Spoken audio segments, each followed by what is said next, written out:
Well, hello. I'm here today with Jesse Cheever, who plays the role of Zane in our Chaldea series, which we just released on Monday, the first Zane chapter. Jesse, it's so good to see you. I can't believe it's been so Hey, long. how's it going? How you been? I've been great. I've been great. I'm so happy to be finally getting this thing out into the world. Yes, me too. Me too. It was, Very excited. it was so long ago. What was it? 4 years ago when we It recorded our has to have first. been. Yeah. When That's God was a boy. Yeah. yeah. Back in the day. and Yeah. me too. I was much younger then, and Yes, yes, yes, yes. I think we had the same haircut, didn't we? I think we did Pretty. back when I had hair. Yes, I think. Yeah. But yours was much longer. Was it? Yes. No, I had the elven locks. I think that's solely what got me cast, It to was be a big. honest. It was a big part of it. That's for sure. Was it? Yeah. Well, hey, I was like, that's a gonna get good segue. that. I mean, that's a good segue. We should talk. I mean, like your audition. You just brought up your audition, basically. Do you Yeah. remember your audition? Were you sober for that? I was definitely sober. Um, I remember, maybe you don't, hopefully you forgot, but I missed my callback if you don't recall. But I was working at the mall at the time, A and director never remembers those things. yeah, whoops. No, but I do remember it. It was really fun. I popped in on my Vespa, I jumped off my bike, and I went straight in. I was dressed for work. I worked at the mall. I had to wear a suit and tie. But I remember I came in and I did it, and everybody's really nice, and it was great. And they're like, "Thank you," and I was like, "Thank you." And I thought it was just done.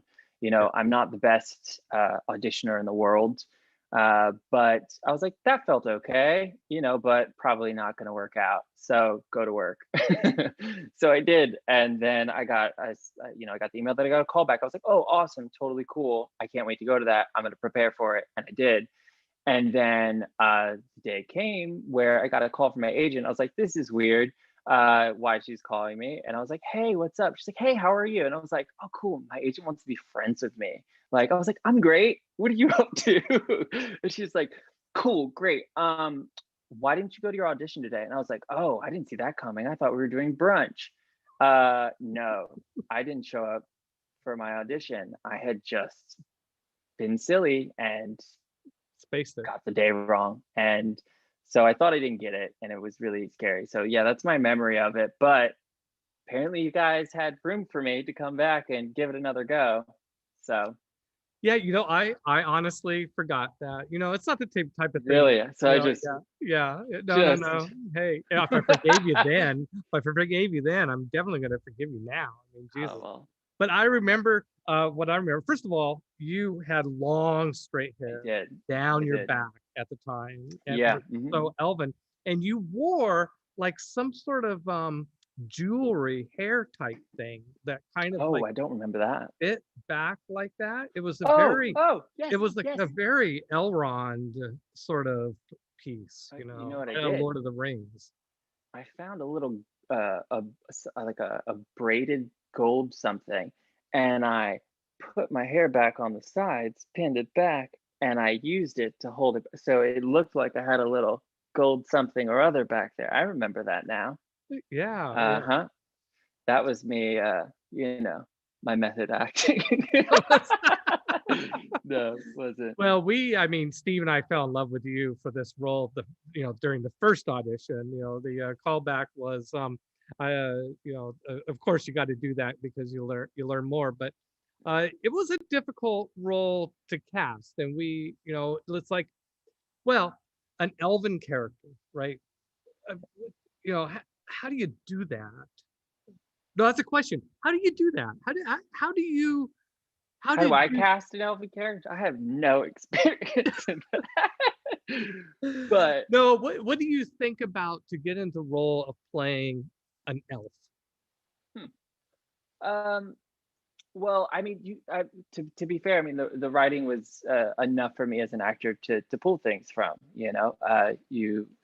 It was that good that I could take what was there on the page and derive enough from it to make something of it. And, I read that the character was, a noble high elf and comes from a certain class of people. And I am not of that class of people by my own nature, but I have this sort of insular experience of being adjacent to wealthy folks or folks that I thought were like this character. And I was like, oh, okay.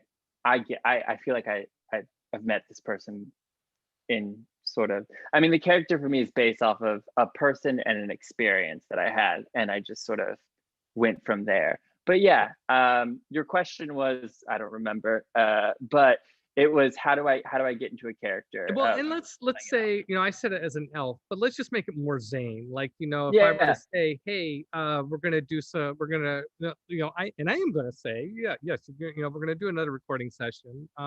How would you, especially now, even now that you've had, time to reflect back, you're not the same person that you were then, exactly. You've grown.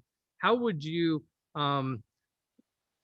start to get into the role, or what would you think about going into playing Zane again? Well, Zane for me was, a character that I loved to play because I thought he was funny.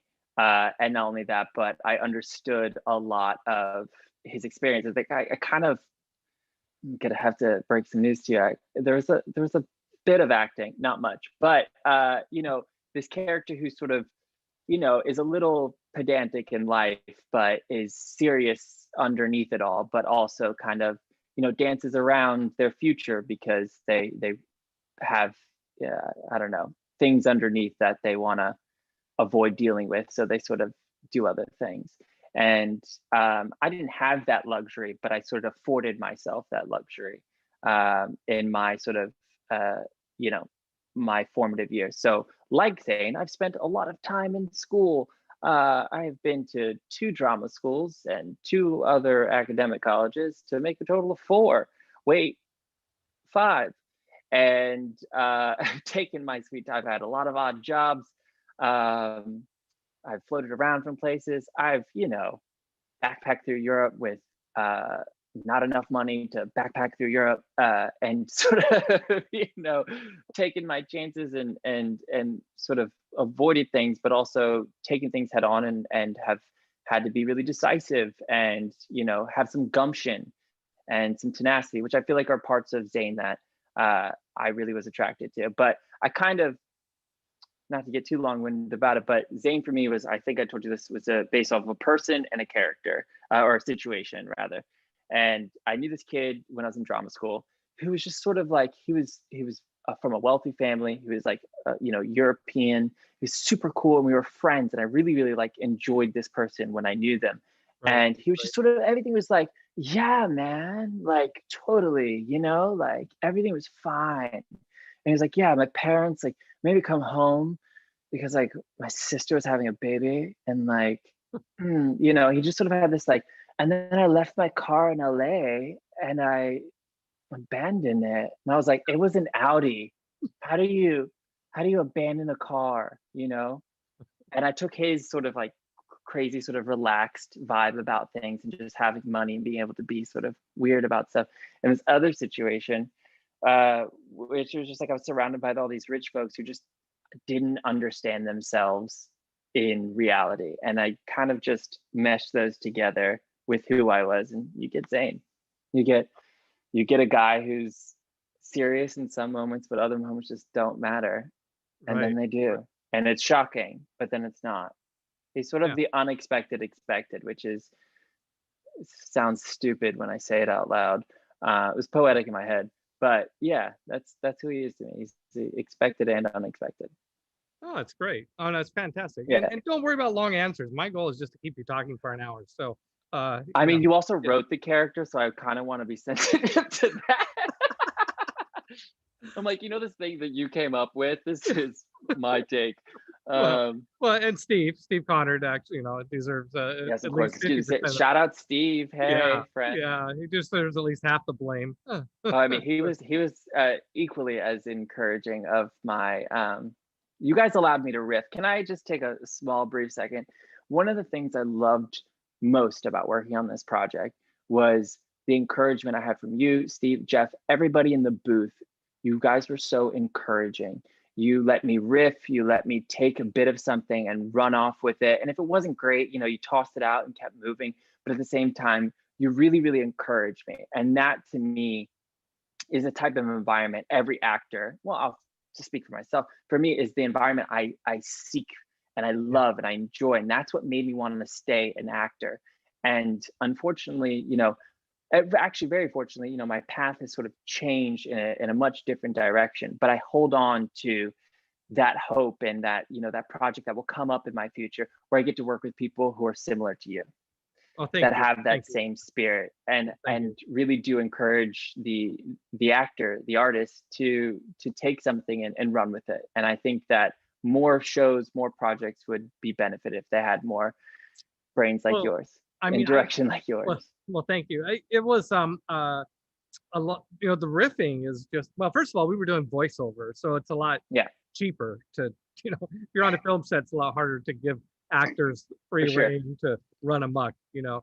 But it's but it's that was a nice luxury to have. But you know, you just end up with such interesting material when you encourage actors to look, okay, now okay, you did the line the way it's written. Now let's do Yeah, the line. You know, you did a couple of good takes exactly as written.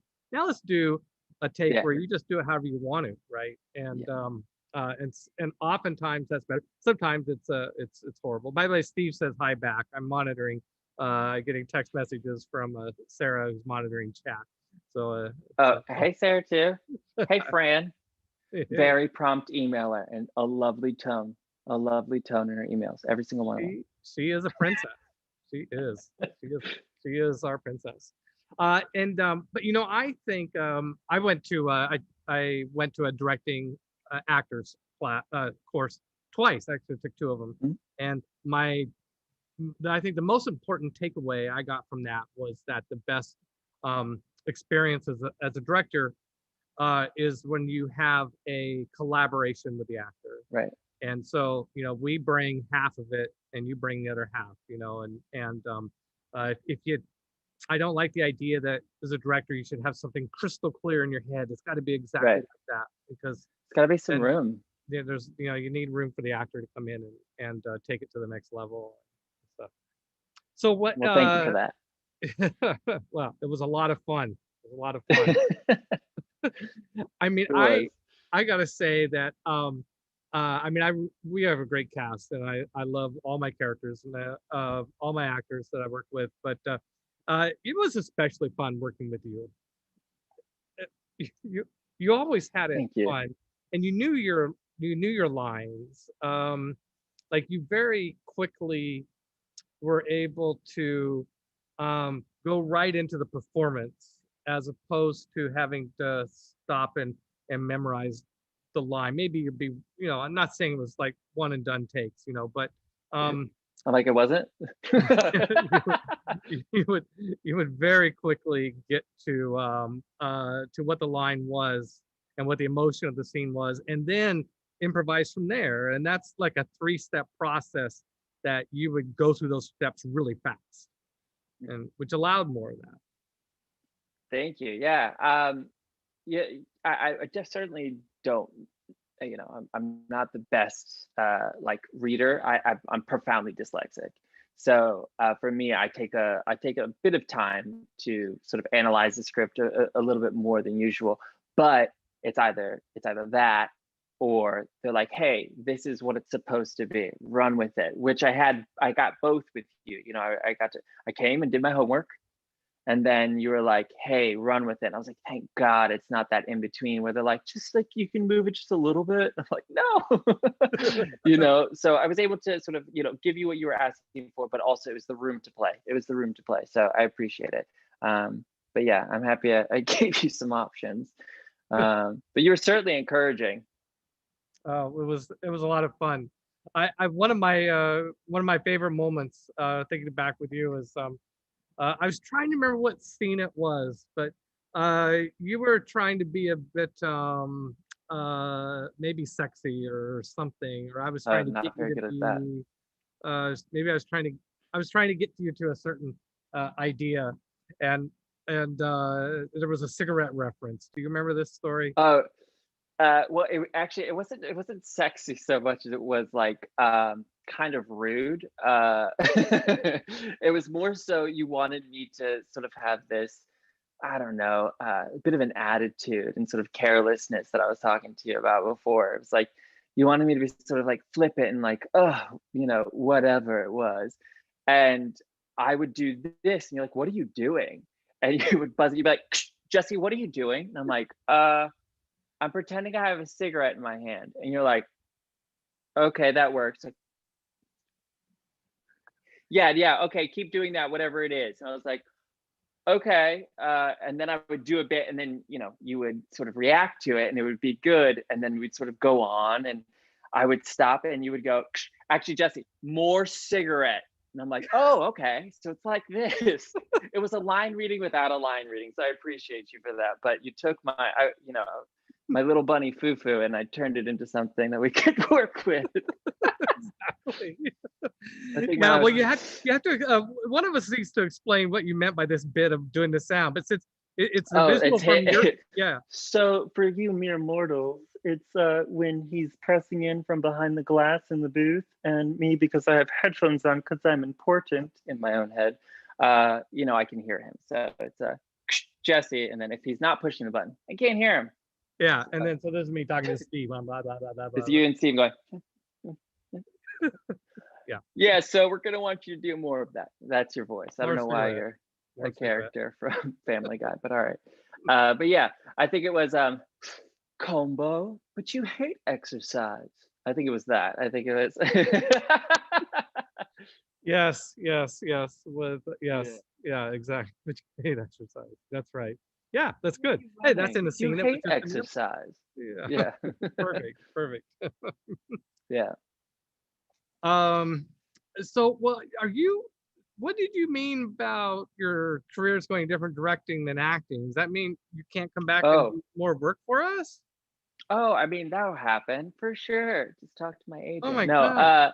Jesse, no, you for just said, sure. oh, of course I would just talk to your agent. If your agent's listening, of course, absolutely. But Hi, Carol. Both Carols, actually. Carol and Carol. Yes. How you doing? Yeah.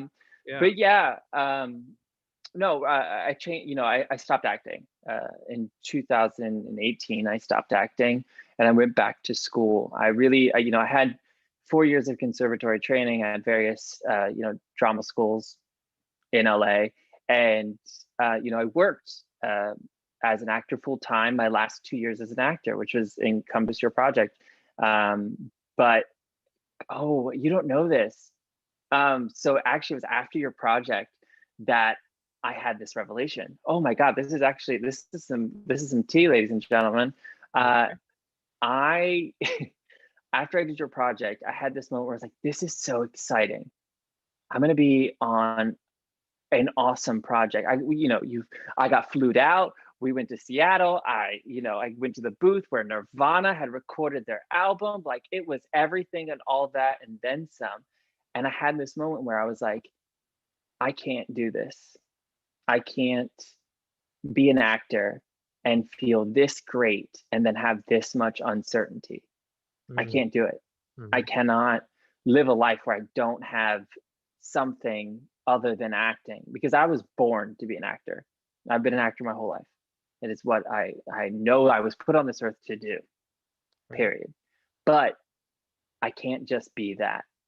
I can't just be that. I have to have something else. And I hadn't had an education, and I wanted to get an academic education.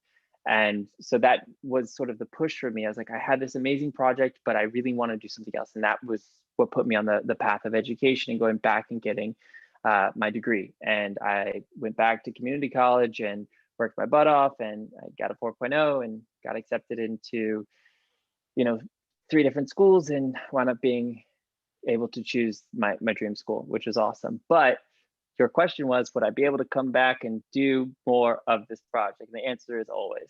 I'll find the time, I'll make the time, because this is a fun project and I believe in it. And I love you guys. Oh, we love you too. Well, we were just thinking that we're hoping, yes, I will talk to your agent, but we're hoping that our next I'm joking about that, obviously. Yeah. No, we're hoping our next live action film that we make will be with Zane. So Oh, awesome. so Well, that's exciting. so next I time, might, I mean, I'm gonna need a, a hairpiece. oh, Oh, I that, was gonna say facelift, but yeah, no, a hairpiece. Yeah, for sure. No, just kidding. Would it come over and say, like, Jesse, you look a bit different? I'm like, I'm playing 140. yeah. Oh, you look great. You're fantastic. Thank you. Yeah. Yeah. Can't see the strings pulling. No, just kidding. Well, But yeah, I applaud your decision to go back to school. I mean, that's yeah. I wasn't like That's saying your good. project ended my life. I was just saying like it was so profound that I needed to think about things on a larger scale. You brought me to thinking about things. It's a big project, and I was very excited, but I needed a little bit more for myself, and I had to make that room on my own. So I did. Oh, well, that's no, that's good. It's the right decision. I mean, as long as you're still willing to act for us, then yes, it was the right decision. Yeah, that's it. Yeah. You're like, that's fine, that's fine. Contractually obligated for another 2 years. Something like that. Yeah. Right. Yeah, I'm just kidding. No, I'm super excited. I can't wait. Yeah, I mean, you guys shot the last War Room beautifully. So I can't wait to see what you do next. Do you Thank you. remember when we were on set and you scared the crap out of me with that security guard? Oh, Do you not remember that? I I do bricked my that. pants. Yeah. Yes, you did. He's right over Knowingly. there.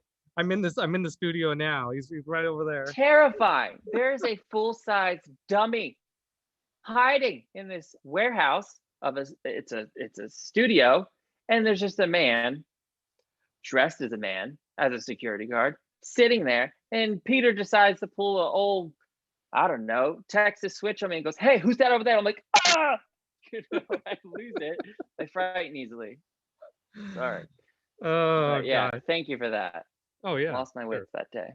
Like, great job in the studio. I have a cornea. Anyway. Any other moments you remember from recording, Zane, or any challenges that anything about the story or what we did? Um, no, I mean, I had a lot of fun. I mean, the things that I remember are, I mean, this was almost 4 years ago, but I just had fun. I think I think the only thing that trips up someone like me when I'm looking at a text, when I'm looking at a script, I'm like, okay, we're honoring the words. We need to do all of our, drama school stuff. But there's a bit of vernacular. There's a bit of, sort of lexicon that I'm just unfamiliar with, because look, I thought I was like a nerdy tabletop kid. Look, I played Pokemon, and I was actually a Yu-Gi-Oh state champ at one point. Let's talk about that. I thought I was a little nerdy, and like I knew how to, and I obviously Lord of the Rings, Harry Potter is in my blood. But you never graduated to the real games like Magic the No, Gathering and Dungeons and Dragons. dodecahedron was a word I had never known. Okay. Well, And then I learned it because I needed to, because Gen Con for life, you know what I'm saying?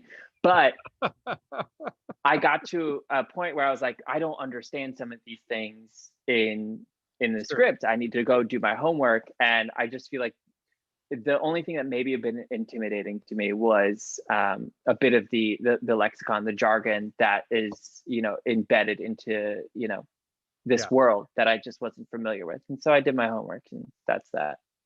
Well, and some of it we made up was unique to Chaldea. Anybody For sure. would come would have wondered, well, what the heck is an Anumian? Like, oh well, that's our thing. I mean, well,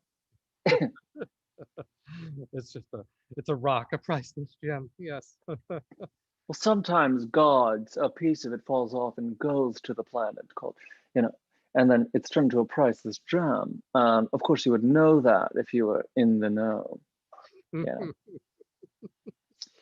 I'm like, and you got that wrong. No, I'm just kidding. No, you did great. That was good. I'm amazed that you remember any of it, to be honest, because it was so it was a while back. But yeah, we'll have you back out again in another year or two, and we'll we've got we've got another chapter recorded soon, and we want to do a live action film with Zane in the next chapter that we record, which is 2 Zane chapters after what people have seen now. So it's super cool. the Looking painfully forward to slow it. process of indie filmmaking. I mean, what could be better? I mean, I'll have my doctorate by then, and it'll be great. So You know, what are sort of. what are your thoughts? Let's talk more about Jesse now. We'll switch off to Sure. Chaldea a little bit. Sure. What are your career goals then? Oh, Education goals, like what have you got in mind? well, right now I'm attending Columbia University in New York, and I'm studying to get my degree in human rights and art history. Um, you know, as far as my career goes, I want to work in creative consulting. I want to be a part of a team that comes up with innovative ideas for problems that people have that are weird. You know, I got weirdly put onto a project this year in a class that worked with DoD problems, like problem sets that were, you know, diluted down for, you know, civilianized, if you will. But we got to work on them and come up with strategies on how to tackle this problem. I'm And sorry. I'm sorry. You said a DoD problem? yeah, a Department of Defense. Okay. Sorry, Well, like a Department of Defense problem set. I mean, that's where you my know, mind went, but I was sure yeah. you must be talking about something other than Department. No, you were like D and D. You're like, I'm familiar. DOD. No, unless that's OD&D, which would be original D&D. Yeah, yeah. Like maybe you got the O in the watch wrong out. place. OG's in the building. He's throwing we don't know about. ODM. You know, I mean, he's from the old days. But yeah, so I just had this class that really opened up my mind to taking my human rights experience. You know, I'm a huge, you know, I think people get this often mixed up, but it's diversity, equity, and inclusion. You know, equity, the big portion of it is making sure that, you know, accessibility to whatever it is shared at an equal playing field. You know, that to me is a big issue. You know, I think I put in my bio here, I'm a gay Italian Jew raised by a Black woman and a Hindu. I on the outside, vanilla. I get it. I know what it looked like. I look like white privilege incarnate, but you know, there's a lot of layers to people, and there's a lot of community that and culture that's involved, and that we have to be respectful of. And I want to take that life experience and move it into a space where I'm solving problems and using my own, maybe, you know, unbeknownst to most, sort of cultural past or my roots, and putting that towards what I've learned today, and being able to use that knowledge to solve maybe a problem that is facing the communities that I cherish. So yeah, I want to get into creative solutions, but I also want to do it from an art history perspective, or a cultural perspective rather. So I want to be in a space where I'm making sure that we are respecting other people, their cultures, their histories, but also informing the ideas and the problems that we're trying to solve. If that makes any sense. It sounds like a bunch of gobbledygook, but in actuality, there are jobs out there that look for people like me, or at least that's what I'm telling myself. As that pile of debt just go no. But yeah, I'm interested in trying to, I don't know, do something with who I am. Oh, I think that's fantastic. I mean, absolutely. For other people, in I'm the service of others. That's what I want to do. I'm very supportive of what you're setting out to, and you know, wish you best of luck. I think that sounds great. And so Yeah, I think we're kind of going reverse chronologically here. It's all good. Where did you come from? Where were you raised? I mean, your bio says Maryland, but I never know if I should believe I'm a these. Maryland boy through and through, and I'm very proud of it. But I'm from everywhere. So I was born in Maryland, in Gaithersburg. Well, Silver Spring. Grew up in Gaithersburg, but I moved around quite a bit. I'm a military brat. So my mom has served 33 years in the U.S. Army. She's my last name's Cheever. My mom's middle name is Antoinette. And when you read the badge, it's your middle name and then your last name. But first is your rank. So it would read Major A. Cheever. Yes. My mom is watching this right now. And Mom, you're welcome. Well, Mom is watching. I want to say thank you, Mom, for sending us Jesse, because I think your mom knows we love working with you. And glad that we're still going to have a little that there's still going to be a little acting corner in your life that Absolutely, there'll always we be an can acting fill. corner. Don't worry about that. Well, first let's thank my mom. Hey, Oh, mom, I'm thank you. worried, Jesse. I gotta admit, I'm worried. I'm like barely holding Don't. it together here. I'm like, it's okay. Drink this and come out when you're funny. It's okay. Just have another one. No, it's it's always gonna acting's always gonna be in my life. Don't worry about that. And don't worry, I will still return for this project. But yeah, no, my roots are from Maryland, but my mom being in the service, and you know, having family out west, I moved from the East Coast to the West Coast. I lived in Orange County. I was the poorest kid in Orange County, is what I like to say, but it's a very rich area, so that doesn't mean anything. But I always moved from place to place, but I was in this sort of strange bubble of being like the nicest place you could possibly be, but also being like the outsider from it, or being in the lowest sort of, you know, echelon of folks within that community. So it was from Maryland to California, then to I lived in Charlottesville, Virginia for a small stint. Bullying got too bad, had to moved to Sacramento, to Vacaville. Bullying got too bad, wasn't great. Had to leave there, and then a few more little stops here and there. Reno, Nevada. We won't talk about it. But I love it there. Oh, It's beautiful. Reno. Oh, yes. Oh Reno. yeah. I used to go Circus, through Reno circus. every year on my way to Burning Man. Oh yeah. Carson City, then on to Circus Circus. Hi, how you doing? You good at the claw machine? But yeah. But yeah, nevertheless, I wound up growing up, spending my, like, I guess my teen years in Rockville, and yeah. But then after that, 8 years in LA, and then now I'm in New York. So, you know, a few places here and there, but I am a Maryland boy. Crab cakes and football, that's what we do. But yeah, never played football in my life, but you know, that's that, and those are them apples. But I did wind up going from graduating at 17, going to LA, and then going to a drama school there, and 2 more after that because I got kicked out of one. Well, you've gone to so much drama. You've gone to, you've obviously had a lot of acting, even though you're veering away from it, you've had a lot of acting training. And I asked you about getting into the role of Zane, but now I kind of want to go back to acting and ask you a broader question about acting. Like what is your method? Like what is the so not to sound cool at all, but I'm gonna get gangster on you for a second. I didn't learn tiddly twat at any acting school. And I'm quoting Marlon Brando on that. But I didn't learn anything. What I learned how to do is take in the people around me, not necessarily the curriculum. So I got introduced to plays. I got to meet some really great people. Like, so I had some really great professors.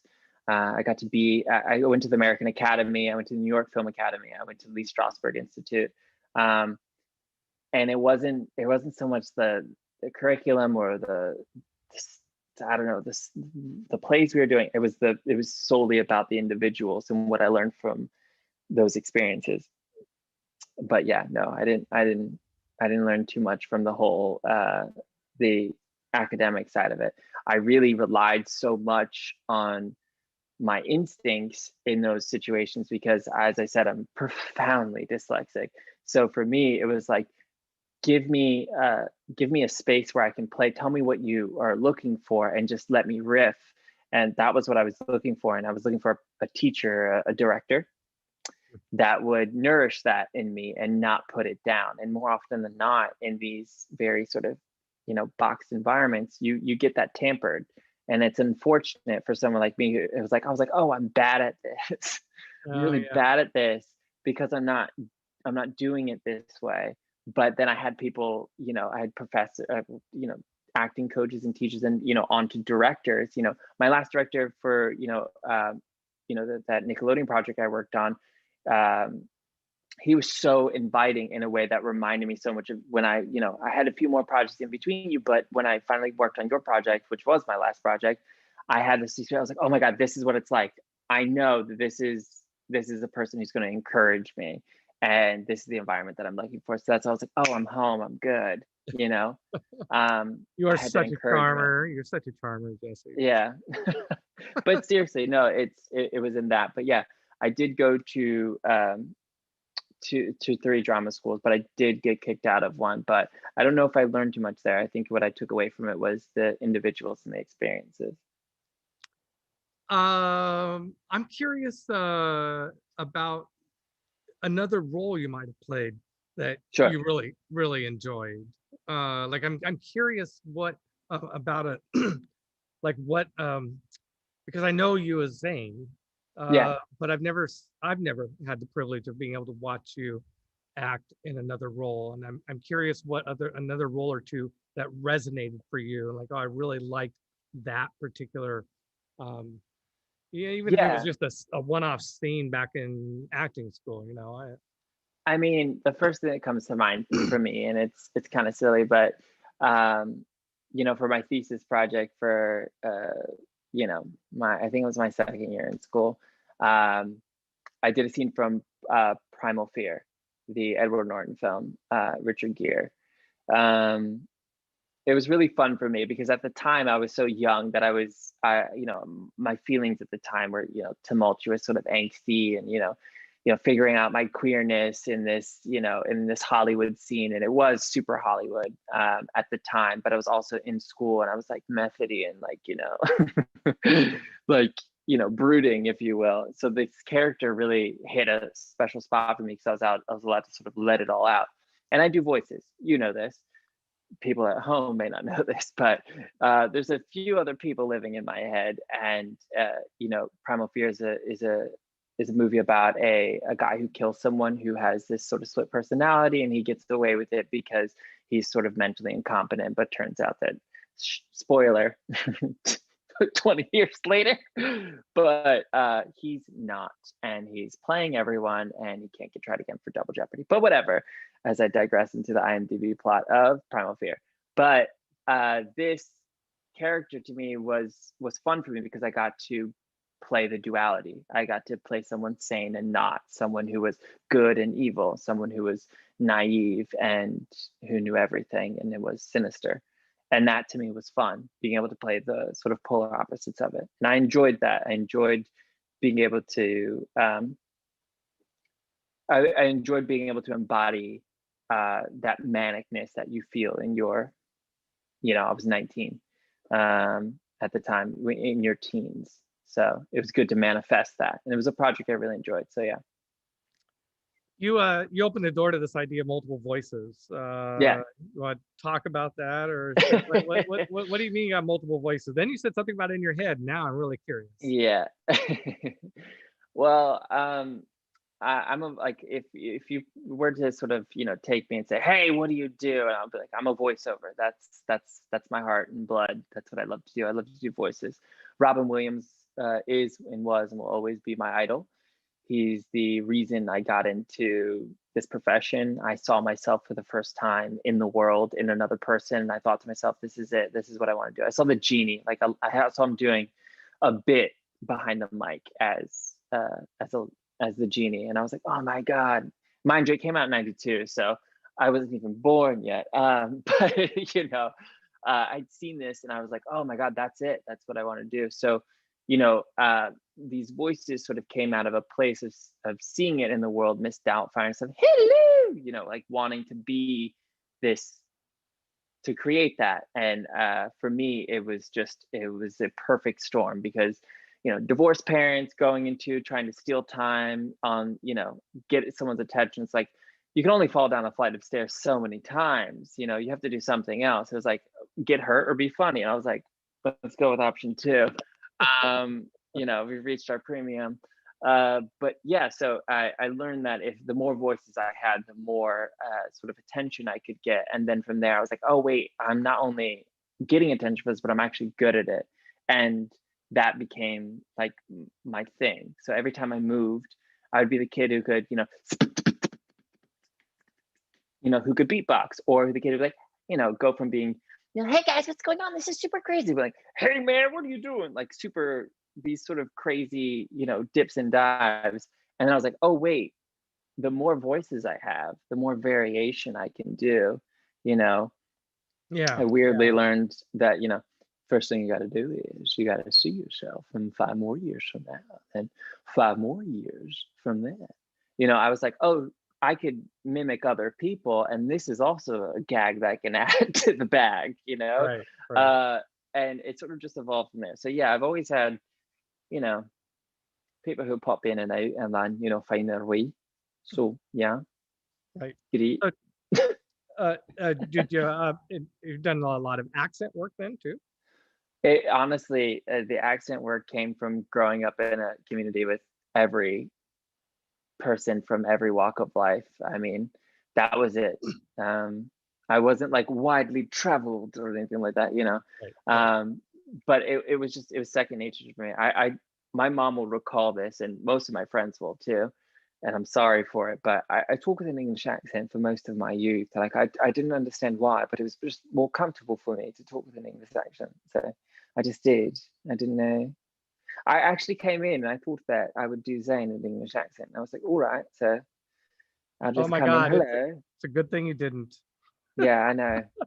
I was like, they've got enough of that. They'll be fine. Well, I it's was like, quite, should I not play him Cockney like that though? Like, wouldn't it be all right then? Like, yo, my parents, they want me to wear this fucking necklace. Like, it's so weird. Like, I don't want to wear it, but they want me to. It's weird. I don't like it. But yeah. so no. So I think what you're saying is, if we not if when we have you back into the recording studio, we should give you some other parts to play. Yeah, just get what you can. Absolutely. I was down. I don't know. No, I I mean, think it was sometimes there's a character that just has a couple of lines and it comes yeah, out of nowhere, and it's my like a favorite thing to do. yeah, it's it can be Do you know how much Walla Walla I've done in my day?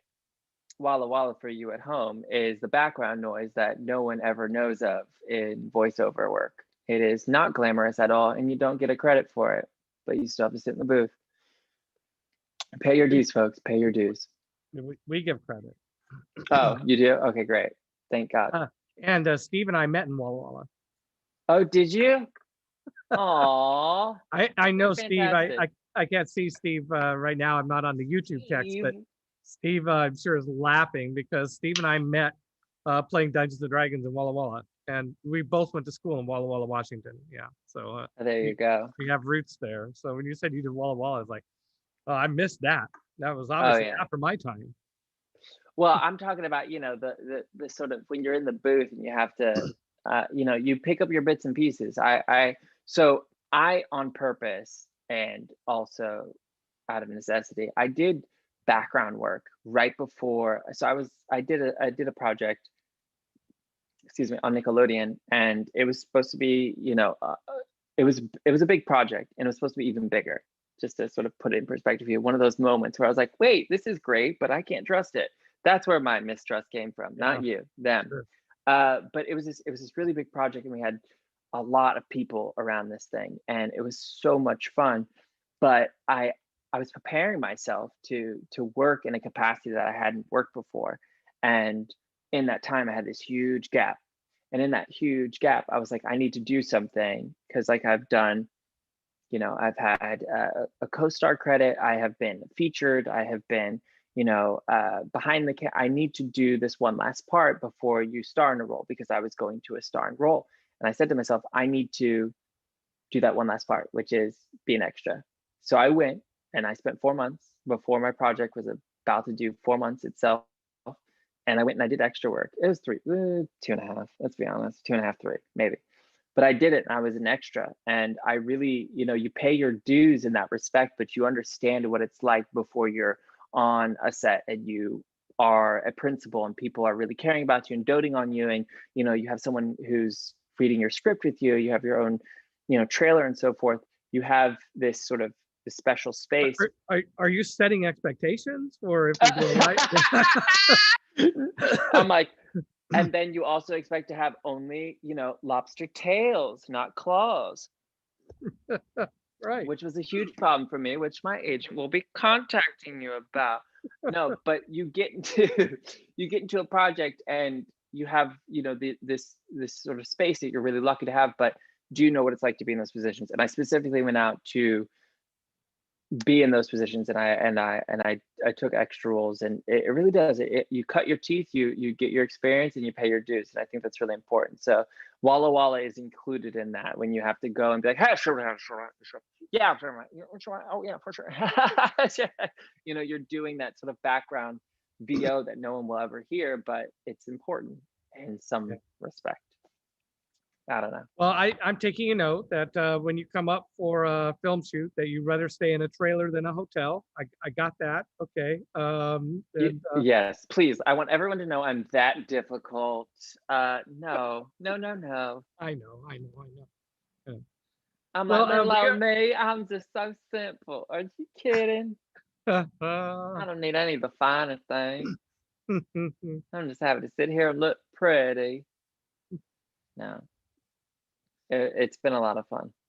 I'm looking forward to more. we are too. And this has been a lot of fun. Yeah, it really is so good to see you, you know. It's been a while, you know. It's been a couple of years, and Good it's to see funny you because too. we hear your voice a lot. You know, so we're A lot of B-roll. yeah, we hear your voice a lot, and you know, because we watch these, you know, our chapters. It goes, you know, many steps in the production process, and so a lot of listening, and so it's good to see you in the flesh. I miss the long hair, but you know, I'll get back to. I'm working on it. I mean, I'm trying to.